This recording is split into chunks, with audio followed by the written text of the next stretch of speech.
Bueno, esta es nuestra última charla sobre tuberculosis de esta cursada. Vamos a hablar sobre diagnóstico y principalmente sobre tratamiento. Recuérdense que lo importante para el diagnóstico de la tuberculosis es pensar en ello. El diagnóstico tardío lleva a tratamiento tardío.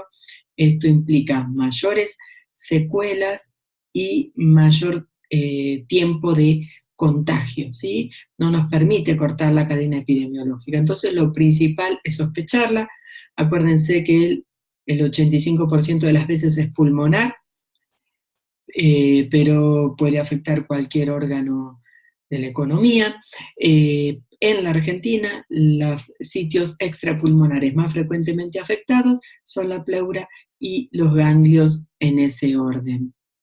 Y los síntomas, hay síntomas generales, y los síntomas en las formas extrapulmonares va a depender del sitio de afectación y no son específicos de esta patología, ¿sí? Bueno, acuérdense, el diagnóstico de certeza es el aislamiento del germen, es encontrar el germen. El estudio básico es la baciloscopía de esputo, se hace por medio de la tinción de Sim-Nielsen, es el método más rápido y más ampliamente utilizado. También se puede hacer por microscopía de fluorescencia y microscopios con luz LED. El Sim-Nielsen es una tinción que se basa en la característica que tienen estos bacilos de ser ácido alcohol resistente. Y se informa de acuerdo a la cantidad de bacilos que hay por campo, ¿sí? Entonces, de acuerdo a eso se informa como 3 cruces, 2 cruces o una cruz, y si hay muy pocos bacilos por campo, se dice número de bacilos en 100 campos, ¿sí? Tenemos los métodos de cultivos que mejoran la sensibilidad de las muestras directas y la especificidad, por supuesto. En el caso del pulmón, cerca del 85% de los pacientes con tuberculosis pulmonar se pueden diagnosticar solo por baciloscopía de esputo. Decíamos que los medios de cultivo aumentan el rendimiento de las muestras. Están el método clásico, los métodos sólidos, el clásico Lowenstein-Jensen, es un muy buen método, tiene como contra que desarrolla lentamente el bacilo en este medio y que necesita un mínimo de 20 días para poder predecir baciloscopías ricas en bacilos. Si tenemos muestras con pocos bacilos, el tiempo de desarrollo tendrá que ser mayor, y para poder considerarlo negativo hay que esperar 60 días. Tiene como ventaja que permite visualizar la morfología de las colonias, entonces en manos experimentadas se puede distinguir entre micobacterias tuberculosas de no tuberculosas. Los medios líquidos tienen como ventaja un desarrollo mucho más rápido de las micobacterias. A las pocas semanas ya se pueden ver los cultivos positivos y se esperan 45 días para poder informarlos como negativos. Tienen como desventaja que no permiten apreciar la morfología de las colonias. Otros métodos de laboratorio que se aplican en el estudio del bacilo de la tuberculosis son los métodos moleculares. Los métodos moleculares son test rápidos que detectan ADN y de este modo se pueden detectar el ADN de la bacteria y distinguir entre especies. Puedo también detectar sensibilidad. Las pruebas de sensibilidad se pueden hacer tanto por los métodos tradicionales como por métodos moleculares. Por métodos moleculares consisten en identificar los genes, las mutaciones genéticas que habitualmente están, o más habitualmente están involucradas en el mecanismo de resistencia, y entonces detectar resistencia sin necesitar ni un cultivo, como sucede en los métodos tradicionales de proporciones para detectar resistencia, ¿sí?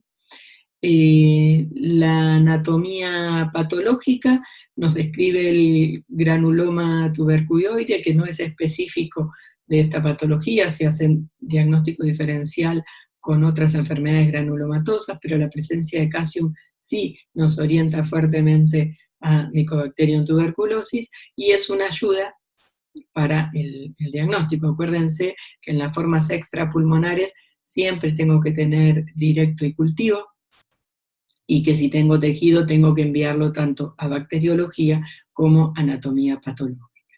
La adenosíndiaminasa es una determinación que se hace en los líquidos de las serosas de derrame pleural, principalmente es donde está más estandarizada, pero se puede realizar en otros líquidos. En la Argentina el punto de corte del ADA es de 60, pero bueno, muchos dicen que es un punto de corte más alto y utilizan valores más bajos como el de 40. Tiene un alto valor de sospecha, ¿sí? Pero tengan en cuenta que como la adenosíndiaminasa es un producto de degradación linfocitario, puede estar presente en otras enfermedades donde tengan gran producción de linfocitos. Existen otras técnicas en sangre para poder medir la infección, la presencia del Mycobacterium tuberculosis. No detecta enfermedad, pero sí infección. Entre ellos el más utilizado es el cuantiferón, que mide el interferón alfa, que se involucra en la primera línea de defensa de la tuberculosis. Es más específico que la PPD porque permite distinguir micobacterias de tuberculosas y no tuberculosas, y no depende tanto de la capacidad de lectura del operador. Los estudios de sangre son mandatorios cuando uno sospecha tuberculosis, pero no son específicos. Puede haber anemia en enfermedades más avanzadas, hiperplaquetosis o eosinofilia, y van a estar aumentados todos los reactantes de fase aguda. Bueno, las placas ya hemos hablado. Uno puede pedir, siempre pide radiografía de tórax cuando sospecha tuberculosis, aunque no tengan claro compromiso pulmonar, pero para descartarlo. Acuérdense que la forma de presentación de la tuberculosis en las radiografías va a depender de la inmunidad del huésped, ¿sí? Estas formas cavitadas, más características, más fáciles de diagnosticar, porque además de ser más características, tienen mayor población basilar, se producen gracias a la inmunidad celular del huésped. Entonces, en pacientes inmunocomprometidos con depresión de la inmunidad celular, no vamos a tener estas imágenes tan características. A su vez, las imágenes cavitadas y más extensas, ya les digo, bacteriológicamente es más fácil de diagnosticar, clínicamente es más fácil de sospechar, pero nos hablan de una enfermedad más avanzada, quiere decir, nos hablan de diagnóstico tardío.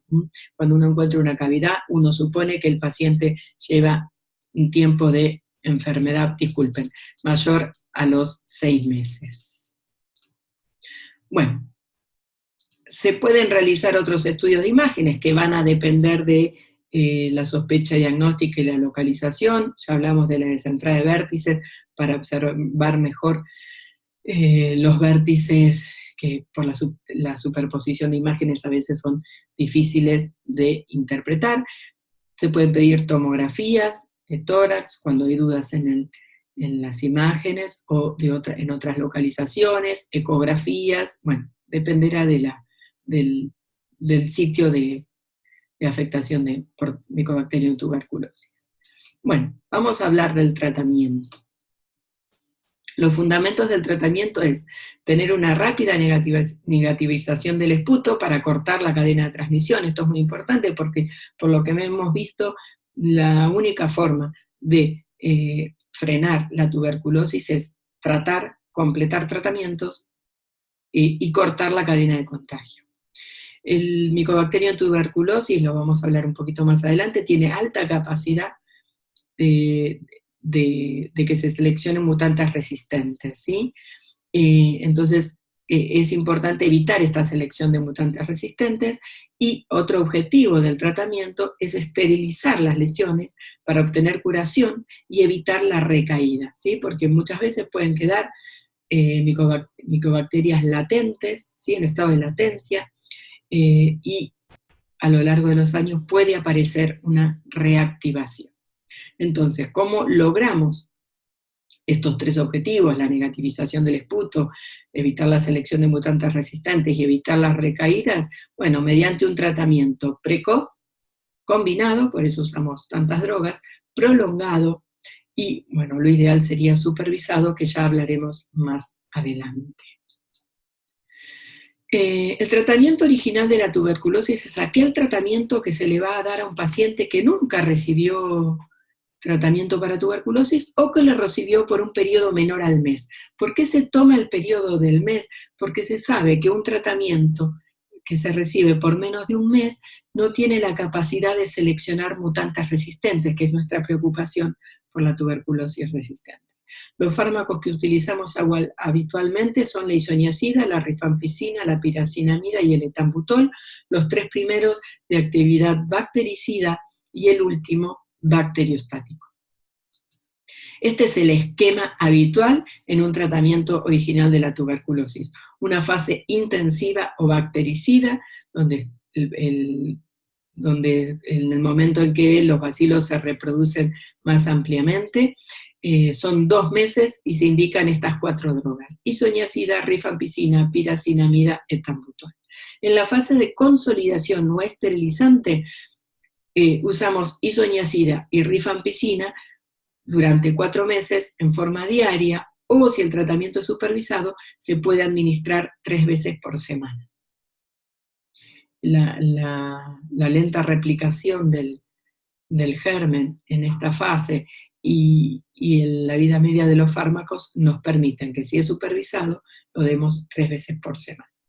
Para pasar de la fase intensiva a la fase de consolidación, nuestro requisito en el caso de tuberculosis pulmonar es tener una baciloscopía de esputo, ¿sí? Si la enfermedad es grave o la baciloscopía de esputo persiste positiva al segundo mes, se recomienda extender esta primera fase. ¿Por qué motivo una baciloscopía de esputo podría permanecer positiva al segundo mes de tratamiento? Varias cosas que pensar. La primera es que el tratamiento no se haga correctamente. La adherencia a los tratamientos largos en general es baja, pero en tuberculosis esto también se hace más marcado. La segunda causa puede ser que estos bacilos estén muertos. En realidad los que veo están muertos. Esto lo compruebo mediante un cultivo. La tercera causa es que tenga mucha carga bacilar, que era una enfermedad muy avanzada.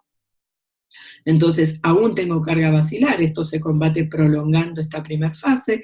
Y la cuarta causa es que haya resistencia.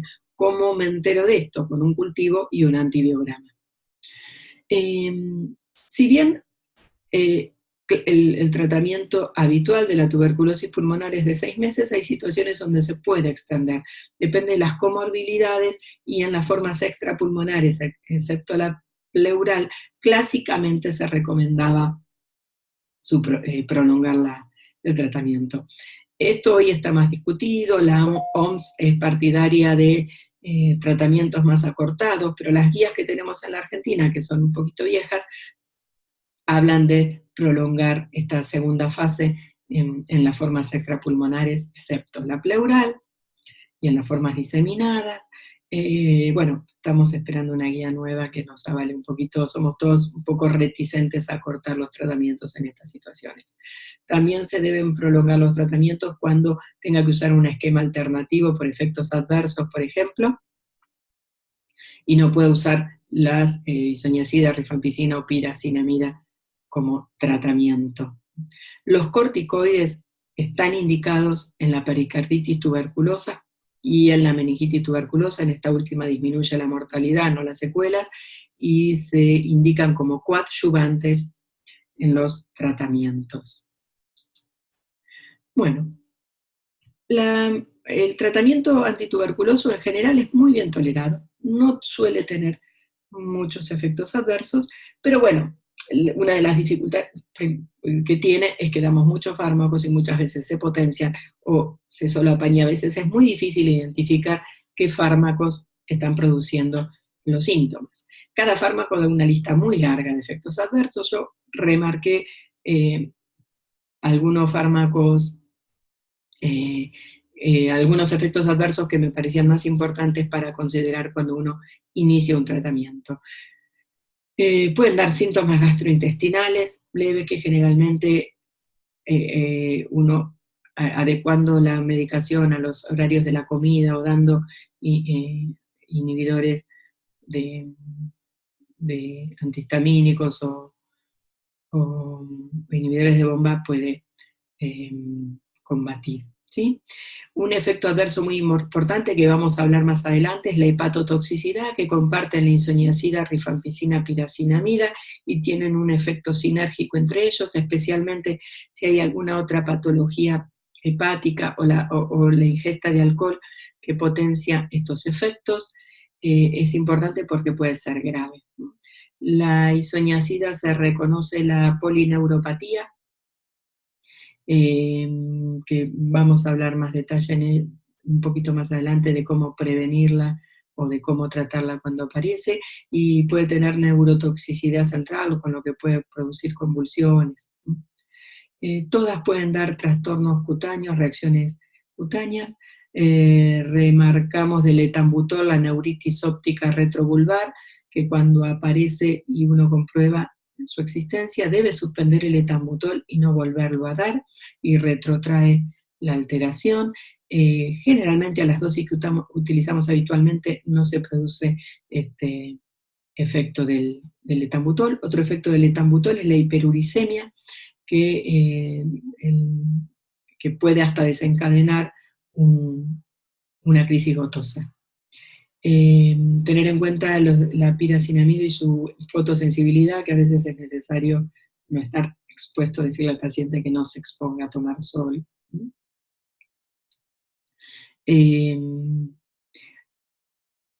Y más importante que el etambutol en la piracinamida es la hiperuricemia, desencadenando la crisis gotosa.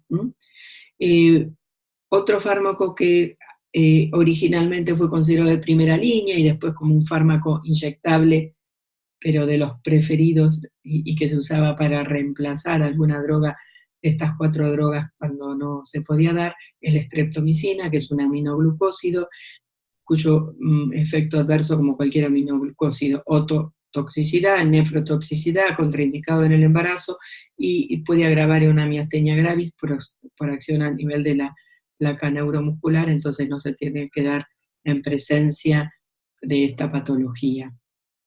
La rifampicina es un inhibidor del citocromo P450, entonces puede interactuar con cualquier droga que se metabolice a ese nivel. Tener en cuenta la interacción de las rifampicinas y los anticonceptivos orales. Cuando uno le da a una mujer en edad fértil rifampicina, debe advertirle de esta interacción porque se anula el efecto de los anticonceptivos orales. Hay muchas drogas con las que puede interactuar, anticonvulsivantes, antirretrovirales que vayamos a hablar, hipoglucemiantes orales. Bueno, en el caso particular del HIV-Sida, saben que la tuberculosis es una enfermedad marcadora de SIDA. A todo paciente que le diagnosticamos tuberculosis, le deberíamos solicitar un análisis de HIV. La tuberculosis condiciona la evolución del retrovirus y viceversa, ¿sí? Les decía que hay interacciones entre rifampicina y el tratamiento antirretroviral, específicamente con los inhibidores de proteasas. No se debe dar rifampicina con inhibidores de proteasa. En lugar de rifampicina se puede usar rifabutina, es un análogo, pero que no tiene esta interacción con los inhibidores de proteasa. Y esta es una de las situaciones donde clásicamente se indica la prolongación de la segunda fase, ¿sí? Una duración total del tratamiento de 9 meses.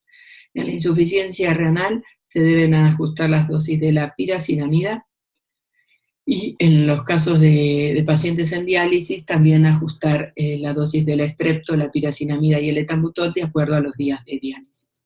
Con respecto a la diabetes y la tuberculosis, la diabetes es otra patología donde clásicamente se recomienda prolongar el tratamiento a 9 meses, siempre a expensas de la segunda fase.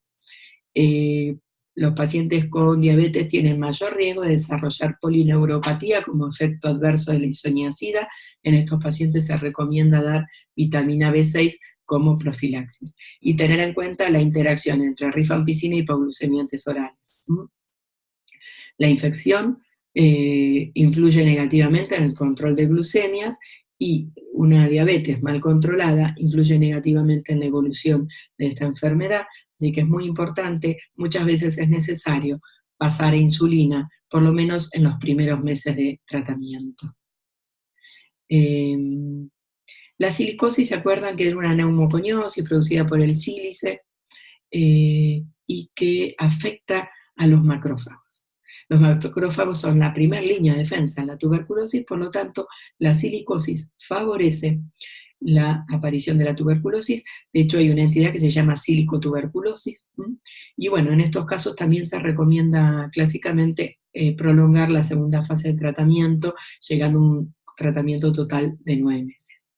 Con respecto a la tuberculosis y embarazo, la tuberculosis aumenta la morbimortalidad de la madre y el feto durante el embarazo. Se puede contagiar a través de placenta, produciendo la tuberculosis congénita. Es un cuadro gravísimo, muy poco frecuente, pero muy grave. Pero de todos modos, aumenta el riesgo de eclampsia, de prematurez, ¿sí? Entonces es importante detectarla tempranamente. La tratamos con las 4 drogas, ¿no? Obviamente están contraindicados los aminoglucósidos, y son pacientes que tienen mayor predisposición a realizar, a presentar polineuropatía como reacción adversa de la isoniazida. Por eso en estas pacientes también damos vitamina B6 como profilaxis. Yo les conté que la isoniazida, rifampicina y piracinamida eran hepatotóxicos, y que esta hepatotoxicidad se presentaba con más frecuencia en pacientes con hepatopatía previa. Las guías siempre nos dicen evitar drogas hepatotóxicas, pero no nos dan más detalles. Uno podría, según la gravedad del cuadro, evitar alguna de ellas. La más asociada a toxicidad siempre ha sido la piracinamida, pero bueno, no, imposible evitar las 3 drogas, por lo menos de entrada, ¿no? Salvo en casos muy gravísimos. Pero generalmente uno, si tiene que suprimir alguna, suprime la piracinamida o da las 3 drogas, pero con un control muy estricto del paciente y de su hepatograma. Bueno, nos extendemos un poquito más de hepatotoxicidad. Hay que advertir a todos los pacientes que empiezan un tratamiento para tuberculosis que si presentan dolor abdominal, náuseas, vómitos o cambio de coloración de la piel, si se ponen amarillos, tienen que consultar inmediatamente, que se debe hacer un examen de laboratorio, porque es la única forma de detectar si estos síntomas digestivos son por hepatotoxicidad u otra causa. Siempre, al comenzar el tratamiento, por este motivo debemos tener un hepatograma basal, ¿sí? Todas estas recomendaciones que nosotros hacemos sobre el tratamiento de efectos adversos se basan en experiencias, en casos, en reportes de casos, en la palabra de los expertos, ¿sí? Porque no hay trabajos randomizados que nos digan que una conducta es mejor que la otra. El monitoreo del hepatograma durante el tratamiento está recomendado en pacientes seleccionados, es decir, en aquellos pacientes con alguna predisposición, algún factor de riesgo para sufrir hepatotoxicidad. Al principio del tratamiento puede haber una elevación transitoria de las transaminasas, autolimita y no nos genera ninguna conducta. ¿Cuándo debemos actuar? Si las transaminasas aumentan 5 veces el valor normal, si aumenta la bilirrubina, o si las transaminasas aumentan 3 veces el valor normal, pero con síntomas digestivos, se debe suspender el tratamiento. Se deben descartar otras causas de toxicidad hepática, es decir, o de aumento de transaminasas, pedir serologías para hepatitis virales, ecografía hepatobiliar, y evaluar si el paciente va a quedar sin tratamiento o se usarán 3 drogas no hepatotóxicas, ¿sí? ¿De qué depende que uno haga una u otra conducta o en disponibilidad de drogas? Pero fundamentalmente va a depender de la gravedad de la tuberculosis, ¿sí? Del paciente. No solo de la gravedad también, si es bacilífero o no, porque en la medida que yo retraso el tratamiento de un paciente bacilífero, favorezco la extensión de la enfermedad. Bueno, usamos 3 drogas no hepatotóxicas, esperamos que normalice el hepatograma, y una vez normalizado el hepatograma, reiniciamos secuencialmente las drogas. Lo recomendado por las guías es primero rifampicina, de 3 meses a 1 semana, isoniazida, previo monitoreo del hepatograma, y a las 7 días, piracinamida. Siempre entre un agregado de una droga u otra se realiza un hepatograma y así se evalúa si alguna de ellas produce un aumento del hepatograma. Si realmente produce nuevamente un aumento del hepatograma, la última droga que se agregó es la que no se va a dar definitivamente. Algunos expertos, algunos fisiólogos, no suelen dar piracinamida luego de un episodio de hepatotoxicidad, especialmente si la hepatotoxicidad fue grave. Bueno, con respecto a las reacciones cutáneas, son frecuentes, ¿sí? Es difícil distinguir cuál de las drogas la está causando, pero si son leves, solamente damos tratamiento sintomático, antihistamínicos, cremas. Tener en cuenta que la plaquetopenia es una reacción de hipersensibilidad. La droga más frecuentemente causante es la rifampicina. Cuando sucede plaquetopenia, suspendo la rifampicina y no la vuelvo a dar. Estas reacciones cutáneas y de hipersensibilidad suelen ser leves, pero en un poco porcentaje de casos pueden ser muy graves, ¿sí? Si son generalizadas, si hay fiebre, si hay compromiso de mucosas, debemos suspender el tratamiento. Todas las drogas se deben suspender. Se administran evaluar administrar corticoides, no está comprobado, pero está ampliamente usado y recomendado. Y una vez que desaparece las lesiones, se reinician secuencialmente las drogas y con dosis progresivas, ¿sí? Dosis subterapéuticas a dosis terapéuticas, y se van agregando de alguna. Un extremo, un cuadro muy grave de hipersensibilidad es el síndrome de Tres. Está descrito para una gran cantidad de drogas. Inicialmente se describió con los anticonvulsivantes, tiene una mortalidad de 8 a 10%, se caracteriza por el exantema, fiebre, adenopatías, alteraciones hematológicas, especialmente una intensa eosinofilia, y afectación visceral, adenomegalias, visceromegalias. Un cuadro grave que requiere internación, con la misma conducta, el reposo, se retiran todas las drogas, y una vez que esto cede, se da corticoides sistémicos, y una vez que esto cede, se van reincorporando de a poco. Son cuadros muy difíciles de tratar, son cuadros que se tratan muy artesanalmente. Cualquier droga, cualquiera nueva que le dé, puede interferir con el proceso y despertar nuevamente la sintomatología. Son situaciones graves y muchas veces difíciles. Con respecto a la polineuropatía, que ya hablábamos, que se puede dar como efecto adverso de la isoniazida, es más frecuente en pacientes predispuestos, se trata con vitamina B6 y también se previene con vitamina B6. Indicamos vitamina B6 a pacientes que están predispuestos, ¿sí? Dijimos diabéticos, dijimos embarazadas, pacientes alcohólicos, durante la lactancia. No les dije, pero durante la lactancia se pueden administrar los 4 fármacos bioorales, salvo que haya, y no se suspende la lactancia, salvo que haya mastitis, compromiso tuberculoso de la mama.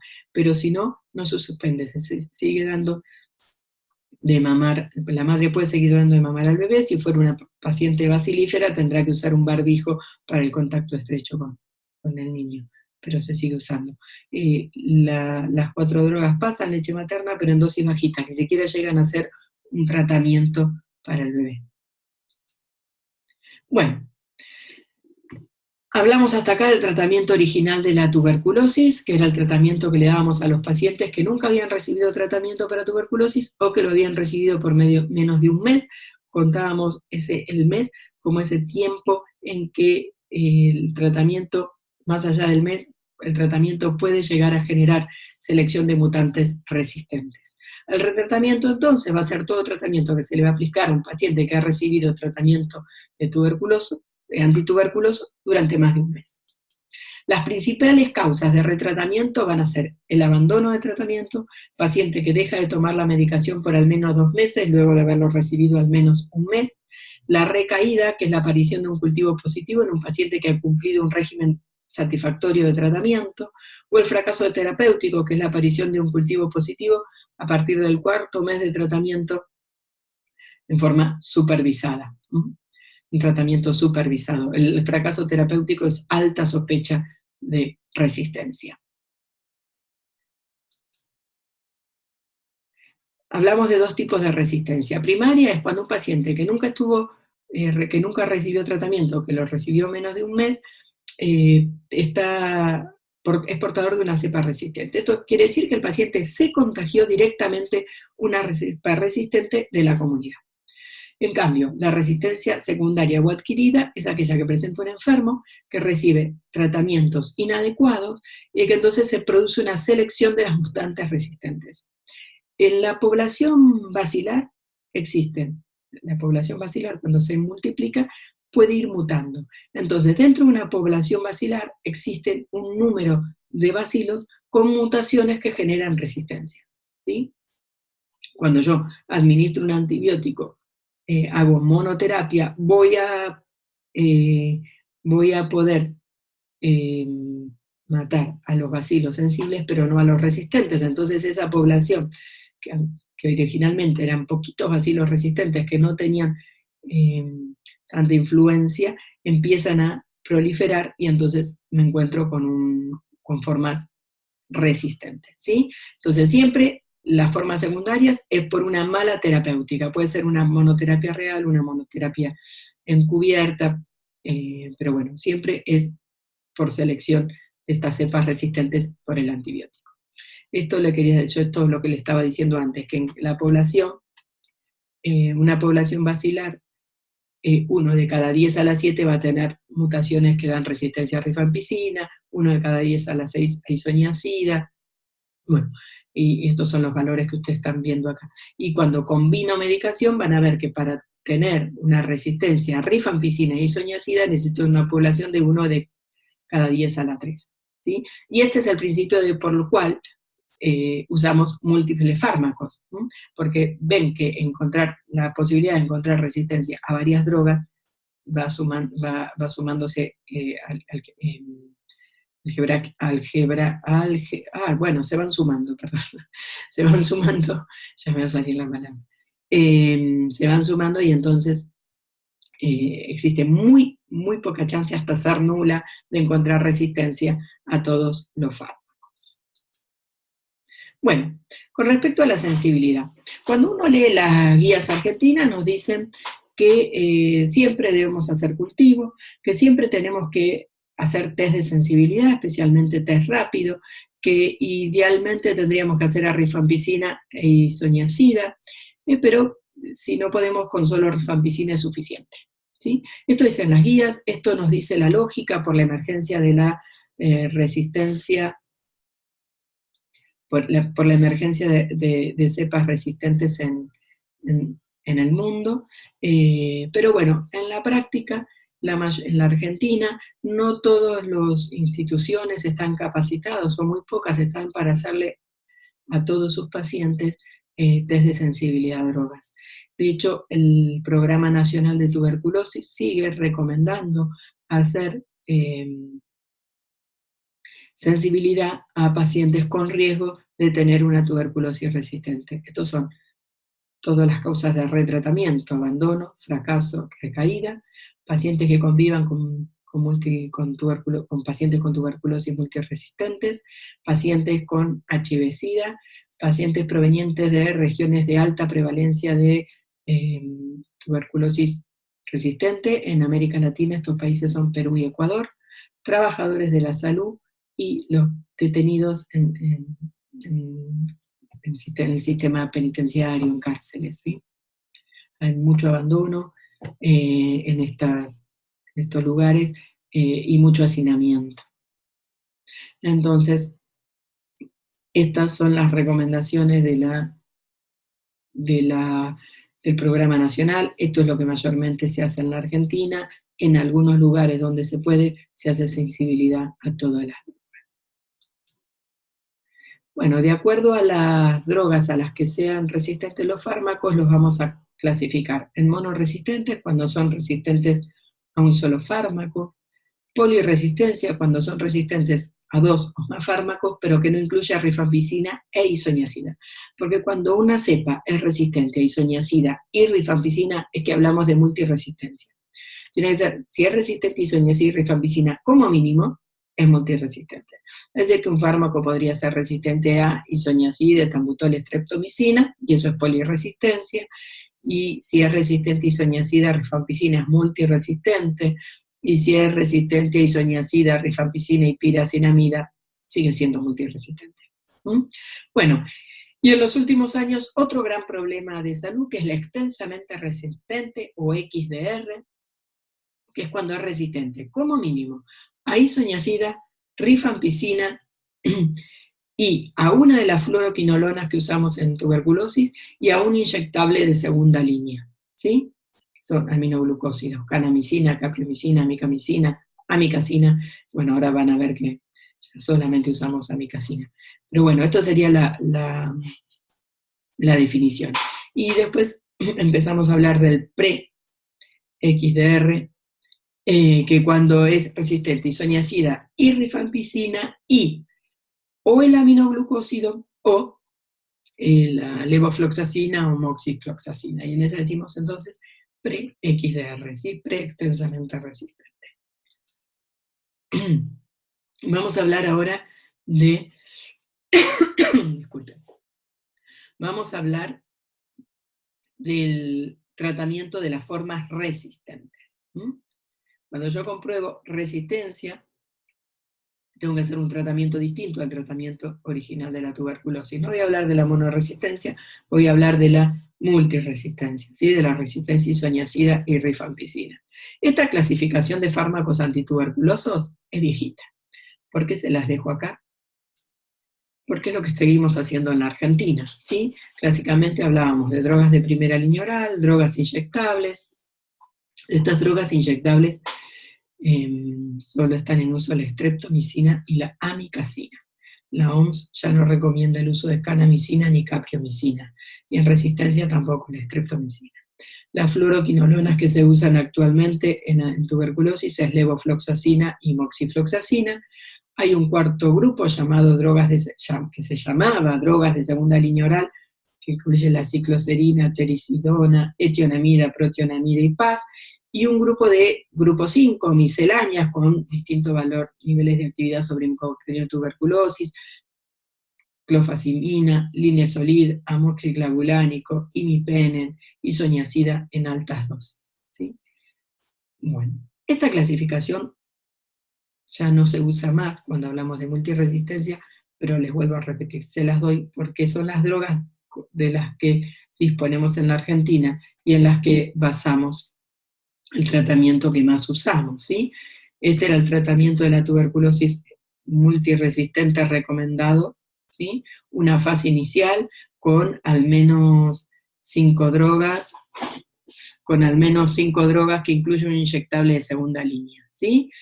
Acá verán que dice se prefiere canamicina, pero uno si va a usar un inyectable debe usar amicacina, ya no está más recomendado el uso de canamicina.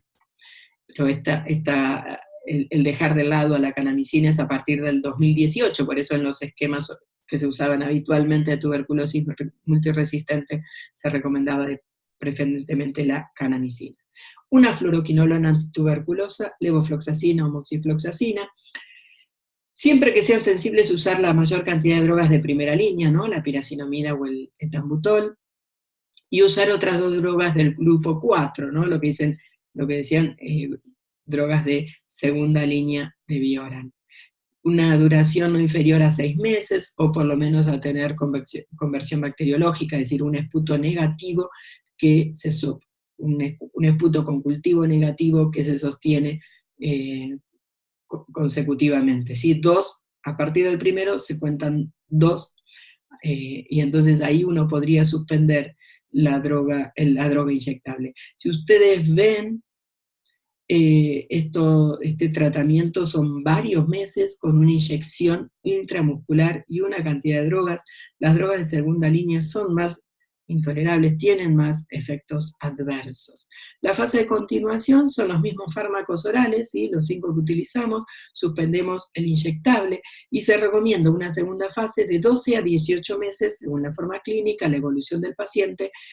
Es decir, que vamos a tener un tratamiento de 2 años. Fácil de abandonar, ¿sí? Un tratamiento de 2 años, con tantos meses de inyectables, son tratamientos donde disminuye muchísimo la adherencia y la efectividad no es tanta como en los tratamientos de la tuberculosis sensible, donde el porcentaje de curación es prácticamente del 100%.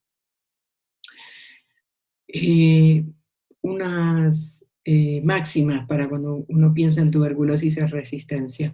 Cuando un tratamiento está fallando, y supongo que que hay resistencia a un fármaco, nunca se agregan drogas de a uno, porque puedo estar generando tratamientos con monodrogas, ¿sí? Y generar selección de cepas resistentes. Entonces, cuando yo reviso un esquema, cuando necesito agregar siempre por lo menos 3 drogas que no se hayan utilizado, ¿sí? Y bueno, y en este criterio que se venía usando, la droga tenía que ser inyectable. Entonces, hasta acá les conté un tratamiento que entonces utiliza al menos 5 drogas, una de ellas inyectable, todas las drogas que puedan del primer grupo, todas las que sigan siendo sensibles, ciretambutol, piracinamida, al menos 2 drogas del grupo 4, paz, etionamida, cicloserina, y la segunda fase sin el inyectable, y hablamos un tratamiento entonces de alrededor de 2 meses. Veníamos haciendo esto tranquilamente. En la extensamente resistente, bueno, utilizaban mayor tiempo del inyectable, y bueno, utilizar todas las drogas, aumentaban el número de drogas del grupo 4, estas drogas de vía oral de segunda línea, y algunas de las drogas del grupo 5, estas misceláneas con dudosa actividad, ¿sí? Y reaparecía la cirugía como posibilidad de tratamiento adyuvante en la forma extensamente resistente, aquella que es tanto resistente a, ¿se acuerdan? Isoniazida, rifampicina, o algún aminoglucósido y a una fluoroquinolona antituberculosa. Bueno, les decía esto de lo que veníamos haciendo. Del 2016 para acá hubo muchos cambios. Aparecieron nuevas drogas, otras drogas que eran consideradas en este grupo 5, se ve su valor y su utilidad, otras drogas que nos parecíamos fundamentales en el tratamiento de la tuberculosis multiresistente son delegadas. En el 2016, la Organización Mundial de la Salud propone un tratamiento acortado de la tuberculosis, ¿sí? Esto es un dato importantísimo porque veníamos haciendo un tratamiento de prácticamente 2 años y ahora nos propone un tratamiento con una primera fase de 4 a 6 meses y una segunda fase de 5 meses. Es decir, es un tratamiento con menos de 1 año de duración. En la primera fase está el inyectable, canamicina recomendó en su momento la Organización Mundial de la Salud. Hoy uno sabe que si va a aplicar este tratamiento no debe usar la canamicina, sino que debe usar la amicacina, porque en el 2018 la OMS desaconseja el uso de canamicina, o deja de recomendar canamicina para el tratamiento de las formas resistentes. Bueno, moxifloxacina, protionamida, clofizimina, piracinamida, isoniazida altas dosis y etambutol. Muchas más drogas, ¿sí? Pero un tratamiento mucho más corto, y en la segunda fase de 5 meses, moxifloxacina, clofizimina, piracinamida y etambutol. De esta fue criticado el tratamiento, decían que no había suficiente evidencia para realizarlo, pero bueno, estas fueron las recomendaciones. La ventaja era mayor adherencia, menor tiempo de tratamiento. Si se fijan, hay drogas que pertenecían al grupo 5, ¿sí? Como la clofizimina y la isoniazida altas dosis. Esta clasificación, en la nueva clasificación de drogas en resistencia. Cuando hablamos de multiresistencia, esta es la nueva clasificación de drogas. ¿Se acuerdan del 1, 2, 3, 4, 5? No va más. Esta es la nueva clasificación de drogas. Entonces, el tratamiento que propone la OMS en un comunicado abreviado que saca en 2018 y que parece tener mucho sustento, se basa en esta clasificación. Grupo A incluye levofloxacina o moxifloxacina, bedaquilina y linezolid, ¿sí? Y nos dice que entonces ante la multiresistencia tenemos que usar las tres drogas de este grupo, ¿sí? La fluoroquinolona, la bedaquilina y el linezolid.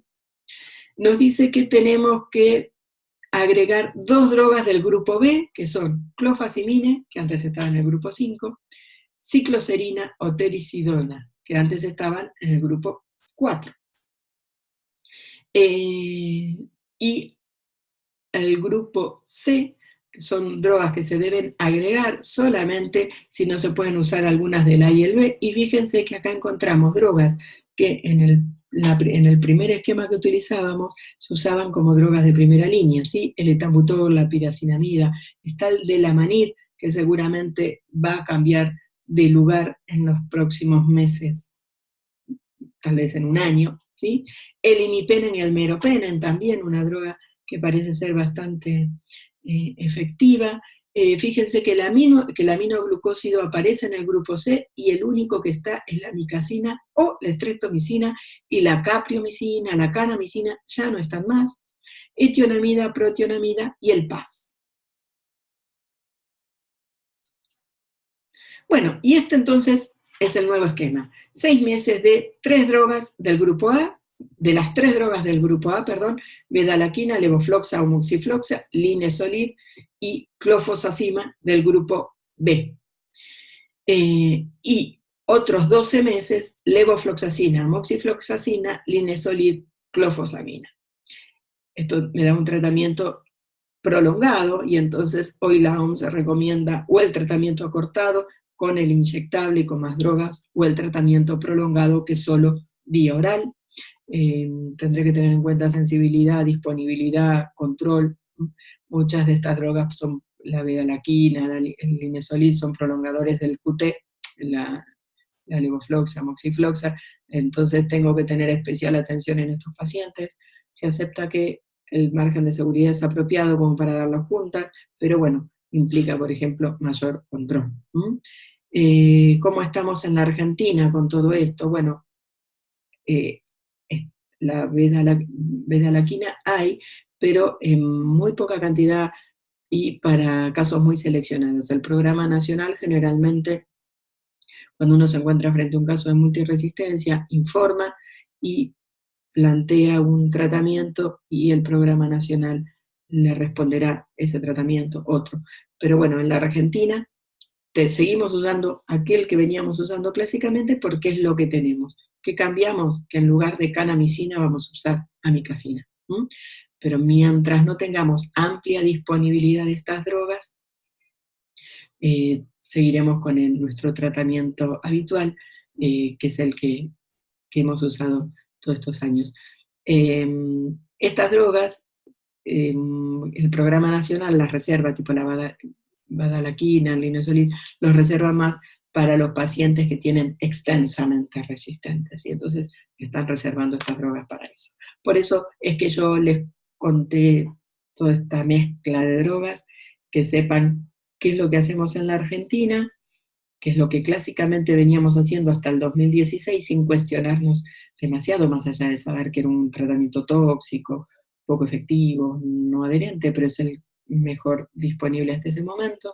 Y del 2016 al 2019 surgen nuevas recomendaciones de la OMS, nuevas clasificaciones de drogas, ¿no?, que uno podrá elegir uno u otro de acuerdo a la disponibilidad, y si no lo tenemos, seguir haciendo lo que veníamos haciendo.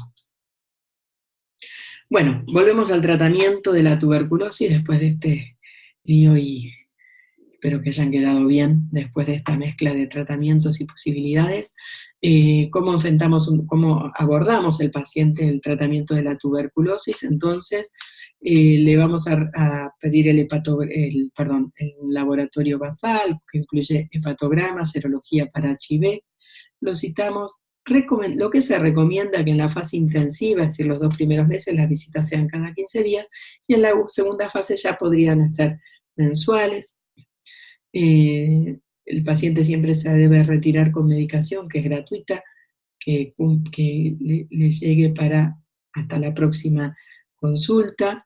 Acuérdense que la evidencia que tenemos hoy es monitorear con hepatograma a los pacientes seleccionados, darles todas las pautas y alarmas para las reacciones de hipersensibilidad cutáneas por la hepatotoxicidad. Las radiografías de tórax no se recomiendan hacer con un intervalo menor a 2 o 3 meses, porque los cambios son muy lentos, salvo que haya alguna intercurrencia, pero si no, no menor a 2 o 3 meses, y el Programa Nacional hasta recomienda al principio y al final solamente. Acuérdense que se recomienda la vaciloscopía de esputo al segundo mes para poder pasar de fase, y lo ideal sería tener una vaciloscopía al final del tratamiento. ¿Se acuerdan que hablamos en otra clase del tratamiento acortado, estrictamente supervisado? Que bueno, no disponemos de él, por lo menos en conurbano, en Capital y en Gran Buenos Aires no disponemos ampliamente de él, pero bueno, está recomendado en pacientes bacilíferos, adolescentes, pacientes que ya están recibiendo retratamientos, en las multiresistencias, en adictos, pacientes HIV-Sida, pacientes con migraciones frecuentes o pacientes en situación de calle. Con respecto al tratamiento quirúrgico de la tuberculosis, ustedes saben que el tratamiento de la tuberculosis antes de la aparición de las drogas hacia los años 40 era quirúrgico, ¿sí? Cuando aparecen las drogas y aparece un tratamiento efectivo, ¿sí? Como es el tratamiento con isoniazida, rifampicina, piracinamida, la cirugía es dejada de lado, salvo para el tratamiento del empiema, para algún drenaje, pero es dejada totalmente de lado. ¿Qué se hacía? Se hacían neumotoras terapéuticos, ¿sí? Para colapsar pulmón y evitar que prolifere el bacilo que le gusta, ¿se acuerdan que era un aerobio estricto? Plombajes, era llenar las cavidades con material. Esto tenía grandes consecuencias. Acá hay una fotito de una placa de un paciente con un plombaje. Le daba al paciente mucha secuela, muchos síntomas posterior a su tuberculosis, pero es lo que había. Se dejó de usar cuando aparece la medicación y resurge con el tratamiento quirúrgico, resurge cuando llega la tuberculosis extensamente resistente, especialmente las formas cavitadas.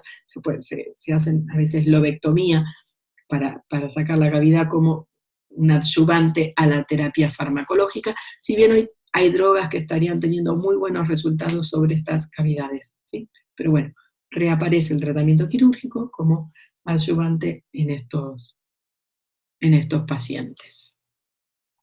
Bueno, ¿cuándo tenemos que internar la tuberculosis?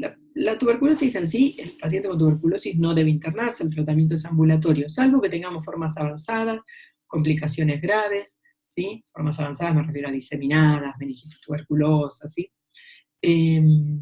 Comorbilidades que tienen por sí indicación de internación, el paciente que está con insuficiencia cardíaca, ¿sí? Abandonos reiterados pueden ser un criterio de internación, las reacciones graves a fármacos, hepatotoxicidades graves, reacciones cutáneas graves, ¿sí? Causas sociales. ¿Sí? Y la unidad de cuidados intensivos, solamente estas situaciones que pueden llevar al compromiso de la vida, como en cualquier otra patología, las hemoptisis graves, la insuficiencia respiratoria, insuficiencia hepática, alteraciones del sensorio, descompensaciones hemodinámicas. Bueno, pasamos un poquito a lo que es el estudio de los contactos, ¿sí? Entonces sabemos que la forma de erradicar la tuberculosis va a ser con el tratamiento precoz y el tratamiento adecuado y el tratamiento exitoso, y con el estudio de los contactos para detectar tempranamente pacientes infectados y pacientes enfermos, ¿sí? la posibilidad, ya vimos que la posibilidad de contacto, de contagio, va a depender de varios factores que tenían que ver con el hacinamiento, con el tiempo de exposición, ¿sí? Entonces se hace una división un poquito arbitraria, que hablamos pacientes de alto riesgo de contagio, mediano riesgo y bajo riesgo. Los de alto riesgo son los que están en contacto 6 o más horas diarias, o pacientes inmunosuprimidos, ¿no? Entonces incluye los convivientes de la misma vivienda, de una institución cerrada, o un trabajo en una oficina, o en un colegio, ¿sí? O en una institución educativa.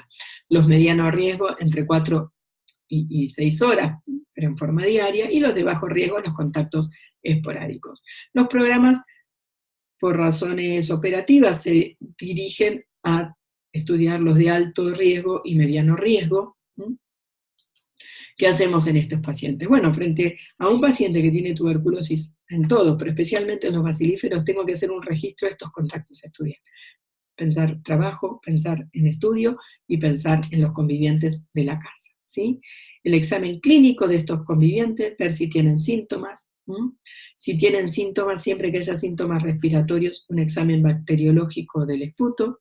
Si no lo hay, bueno, radiografía de tórax y la reacción de Mantoux. La radiografía de tórax me permite detectar pacientes asintomáticos, pero que tienen pequeñas lesiones que son incipientes de tuberculosis, y me permite, son difíciles de diagnosticar porque son poco bacilíferos, pero permite una detección temprana y evitar el contagio del resto, ¿no es cierto? Bueno, la prueba tuberculínica dijimos que no sirve para diagnosticar enfermedad, pero sí infección, ¿sí? Lo usamos en el caso de los contactos, la podemos usar con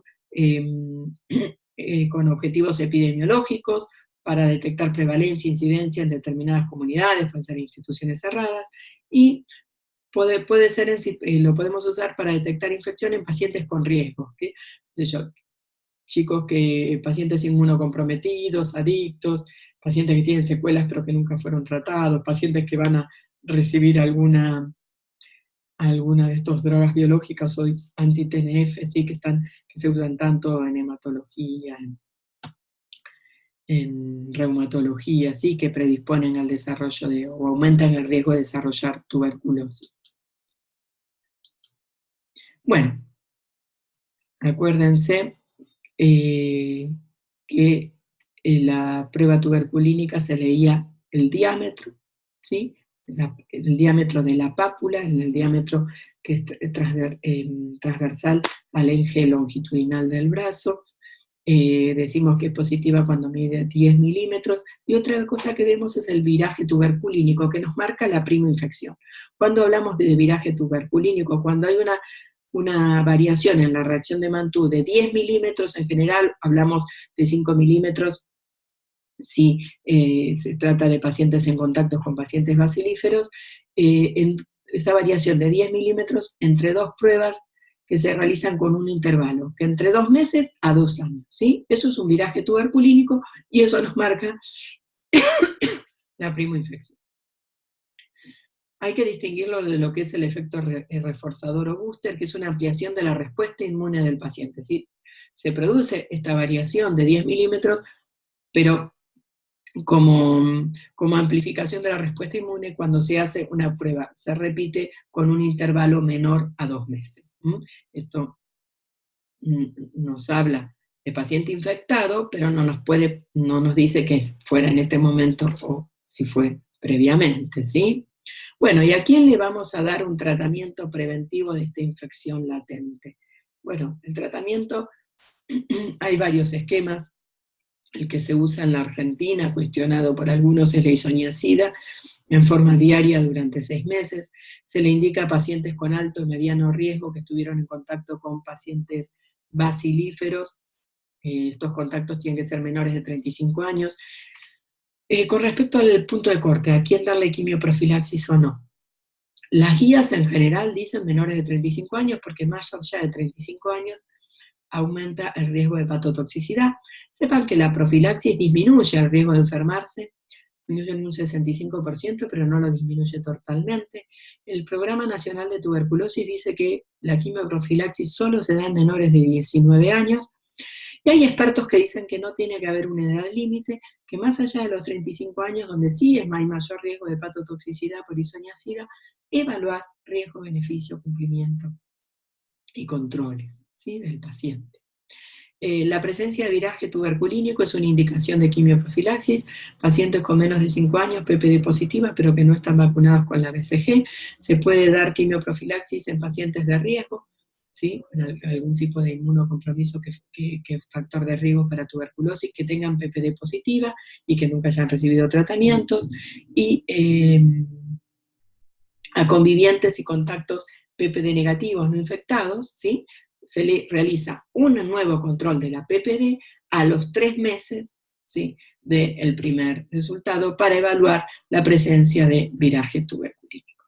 Bueno, espero que haya sido claro, y de todos modos en la clase vamos a poder sacar todas las dudas, que seguramente son muchas, sobre lo que es el tratamiento, diagnóstico y tratamiento de la tuberculosis.